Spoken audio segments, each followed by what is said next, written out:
was even shorter than Glen at that time. True story. Then Kim took a few years to get her shit together. God struck her down, and she knew Glen was who she should be with. They dated a few years and then got married 16 years ago.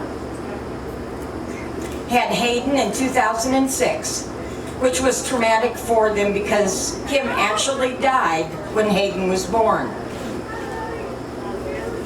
And the love for Glen brought her back. Fast forward to 2015,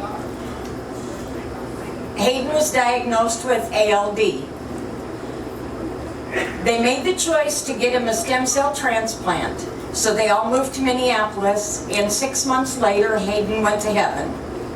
2 weeks later, they moved to Tennessee with $600 in their pocket and a prayer. And now, here we are. And now, Kim and Glen don't want to read their vows, so Shannon and I are going to do it for them.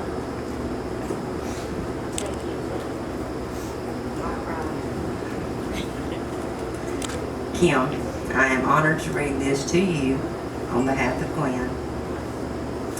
As you have held my hand through the years, through the heartache, through the tears, through the laughter, through the rain, through the sunshine, and through the pain, what I have loved, what I have learned, what I have loved, what now smiles with the angels above. You are my one, you are my smile. You walk with me through every mile.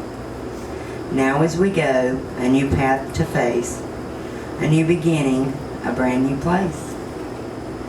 Know this, my love, as we take this vow, your hand I'll hold, forever as now. Glen, we're two completely different people, and we may have to delegate to come to an agreement most of the time. But I do not work without you. My love rises with the sun and sets with the moon for you. We have been through good times and we've been through hell. And through it all, we come out the other side better.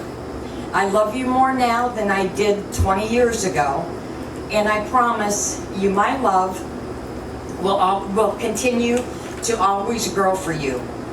And I apologize for us to everyone around us that we can't keep our hands off of each other.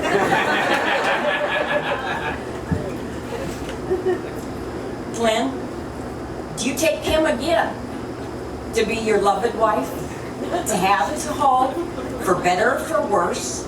And I know she's not going to obey, so I'm not even going to put that in. Now forget that. Will you take her again for your wife? I suppose. He says, I suppose. Kim, will you take Glen for your lawfully wedded husband, to have and to hold? For better or for worse? For richer or for poorer? And I know he doesn't obey either, so. I do. I now pronounce you remarried.